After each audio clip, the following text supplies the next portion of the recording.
ዋና ዜናው በጭልጋ ወረዳ ኳቤር ሎምጌ ቀበሌ የተፈናቀሉ አርሶ አደሮች ለከፍተኛ ችግር መዳረጋቸው ተሰማሙ። የ69 ቀበሌ ተስፈኛ ወዳደር ቡድን አስተዳደሩን ለማቋቋም በሚል ውስጥ ለውስጥ እየጣረ መሆኑን ምንጮች አጋለጡ።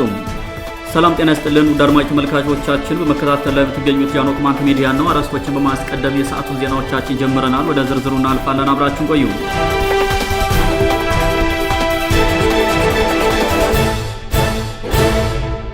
በጭልጋ ወረዳ ኳቤር ሎምጌ ቀበሌ የተፈናቀሉ አርሶ አደሮች ለከፍተኛ ችግር መዳረጋቸው ተሰማሙ።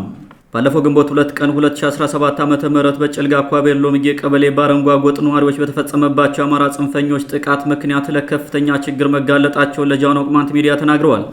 እንስሶቻቸው ሙሉ ለሙሉ ተዘርፈው በመወሰዳቸውና ቤቶቻቸው ከነሙሉ ንብረቶቻቸው በእሳት ስለወደሙባቸው ከቀያቸው ተፈናቅለው በአቅራቢያ ባለ ዘመድ መጠጋታቸውን የገለጹልን የባረንጓ ተፈናቃዮች ለረሃብና በሽታ እየተጋለጡ መሆናቸውን አሳውቀዋል። ለጊዜው በየወገኖቻቸው ቢጠጉም የተደረገላቸው የምግብ እርዳታ ባለመኖሩ ለረሃብ መጋለጣቸውን የተናገሩት ተፈናቃዮች ለጊዜ መጠለያ የሚሆን ድንኳን ማግኘት ባለመቻላቸው ከወቅቱ ዝናብ ጋር ለፈተና መዳረጋቸውን አክለው ገልጸዋል። ጊዜ ዘር ወቅት ቢሆንም በደረሰው ጥቃት የእርሻ በሬዎቻችንና የበሬ ዕቃዎቻችን ስላጣን መሬታችን ማረስ አልቻለም የሚሉት ተፈናቃዮች ስለ መጪው ሕይወታቸው አብዝተው እየተጨነቁ መሆናቸውን ተናግረዋል። የተፈጸመብንን ጥቃት ተከትሎ የመንግስት ተወካይ መጥቶ ጉዳቱን በመጎብኘት የዕለት ደራሽ ድጋፍ ያደርግልናል ብለን ብንጠብቅም እስከዛሬ አንድም የመንግስት አካል መጥቶ አይዟቸው አላለንም ብለዋል። የደረሰውን ጉዳት አስመልክቶ ምንም አይነት መግለጫ ያላወጣው የጭልጋ ወረዳ መንግስት ወደ አካባቢው ሄዶ የተፈጠረውን ችግር ካለማየቱን ባሻገር እስካሁን ለተጎጂዎች ያደረገው አንዳች ድጋፍ እንደሌለ ተጎጂዎች ተናግረዋል። ባለፈው ግንቦት 2 ቀን 2017 ዓ.ም በወረዳው ባረንጓ ነዋሪዎች ላይ የአዳኝ ሀገር ጫቆ ወረዳ ባቀነባበረው የአማራ ጽንፈኞች የጭካኔ ጥቃት ከ35 በላይ አባወራዎች ከአካባቢው መፈናቀላቸውን ዘግበን ነበር።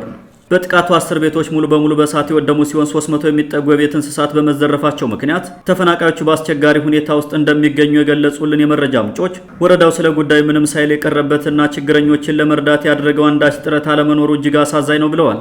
የመረጃ ምንጮቻችን አክለው በተፈጸመው ዘር ተኮር ጥቃት ከቀያቸውና ቤት ንብረታቸው የተፈናቀሉ ቅማንቶችን የአካባቢው ማህበረሰብ በሚችለው ሁሉ እንዲያግዝ ሲሉ ጠይቀዋል። በተመሳሳይ ዜና ባለፈው ግንቦት 10 ቀን በላይ አርማጭሆ ወረዳ በጋምጌ ቀበሌ በጽንፈኛ አማራ ታጣቂ ታግተው ከተወሰዱት 4 ሰዎች መካከል እስካሁን 200 ሺህ ብር ከፍሎ የተለቀቀው አንድ ሰው ብቻ መሆኑ ታውቋል። ጉዳዩን አስመልክቶ የወረዳውም ሆነ የጋባሮቢት ምክትል ወረዳ የሰጠው መግለጫ ካለመኖሩ በተጨማሪም እስከዛሬ አንድም የመንግስት አካል ወደ ቦታው ሂዶ ችግሩን አለመመልከቱ ተሰምቷል።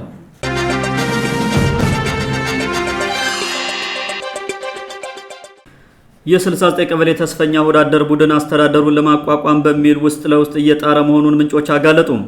በስልጣን ጥምና በገንዘብ ዝርፊያ ቅዠት ተነሳስቶ የቅማንትን ህዝብ የመብት ጥያቄ ወደ ጎን በመተው ለግል ጥቅሙ እየኳተነ ያለው አቶ አበራ ለማየሁ በበላይነት የሚመሩት ቡድን አምታትቶ የ69 ቀበሌ አስተዳደር ለመመስረት ሌት ተቀን እያሴረ መሆኑ ታውቋል። በሴራዊ ቅዴፖ ሰብሳቢ አቶ አውግቸው ማለደ የሚመራው የጥቅመኞች ቡድንም አለበት የሚሉት የመረጃ ምንጮቻችን ሴራውን የሚደሰኩሩት ጎንደር ከተማና አርባባ ላይ እየተሰበሰቡ መሆኑን ተናግረዋል። አንዳንድ ጊዜ አበራ ለማየሁና ጥቂት ጋሻ ጃግሬዎቹ አርባባ ላይ የተገኙ አቶ አውግቸው ማለደ ዲያስፖራ አታሎ በዘረፈው ገንዘብ በሰራት የጨረቃ ቤት እንደሚሰበሰቡ ምንጮች አመላክተዋል። በዚህ የ69 ቀበሌ አስተዳደር ምስረታ ሴራ ውስጥ የተዘፈቁ በትግል ውስጥ ተሸፍነው የግል ጥቅምና ክብር ለማግኘት የሚኳትኑ ሆዳደር ግለሰቦችም አብረው እንደሚደሰኩሩ ታውቋል። የሸንጎ ማንነት ደፍጣጭ ቡድንም ከዚህ የ69 ቀበሌ ሴራ አስተዳደር እንቅስቃሴ ውስጥ መኖሩን ያረጋገጡልን የመረጃ ምንጮቻችን ዋና ዓላማቸው አሁን ህብረተሰቡ በተለያዩ ችግሮች ውስጥ ስለወደቀ በቀላሉ ለመመስረትና ስልጣን ተከፋፍለው ለመዝረፍ ነው ተብሏል። የወዳደሩ ቡድን ይህን የሴራ ተግባሩን ሊቀበሉ የማይችሉትንና አስተዳደሩ የሚመሰረተው በወሰነው መሰረት የመተማና ቋራን ቅማንት በማካተት ነው ብለው በጽናት የሚታገሉ የቁርጥ ቀን ልጆችን በየማህበራዊ ሚዲያው እያብጠለጠለ የህዝብ ጠላት ናቸው በሚል ከህዝብ ለመነጠል በቻለው መንገድ እየኳተነ መሆኑ ታውቋል። ከአማራ ጽንፈኛ ጌቶቻቸው የተወረወረላቸው እንዳረንጎትና ቃል የተገባላቸውን ስልጣን ብቻ ተጨፍነው በመቀበል የቅማንትን ህዝብ መቀመቅ የሚከቱበት የ69 ቀበሌ አስተዳደርን በቻሉት መንገድ ለማቋቋም ይችሉ ዘንድ በርካታ ሰዎችን በተናጠል እየደወሉ ለማሳመን እየጣሩ ነውም ተብሏል። ይህ የወዳደሮች ቡድን ከወራት በፊት በጭልጋ ይከል ከተማ ተገንቶ ከወረዳው ተላላኪ ባለስልጣናት ጋር ባደረጋቸው ውይይቶች ህብረተሰቡን በሽፍታ በፋኖና በሚሊሻው ስውር ጥቃት በማሰቃየት 69 ቀበሌን እንዲቀበል ለማድረግ በተስማማው መሰረት የሰሞኑን ሩጫ እያካሄደ ነው ሲሉ የመረጃ ምንጮቻችን ተናግረዋል። ወዳደሩ ቡድን ከሚጠቀምባቸው ሌሎች የማጭበርበሪያ መንገዶች መካከል በስልክ ወይም በማህበራዊ ሚዲያ የመገናኛ መንገዶች ግለሰቦችን እያገኘ የፌዴራሉ መንግስት አስተዳደሩ እንዲቋቋም ፈቅዷል የሚል ፕሮፓጋንዳ መንዛት አንዱ መሆኑ ታውቋል። ህብረተሰቡ የወዳደሮች ሴራ ጠንቅቆ በማወቅ እንዳይዘናጋ የሚሉ ወገኖች ሁላችንም ሴራውን እየተከታተልን ለህዝብ ማሳወቅ ተገቢ ነው ብለዋል። ውድ አድማጮቻችን ለዛሬ የነበሩ ዘገባዎችን ይመስሉ ነበር። መልካም ጊዜ ሁላችሁ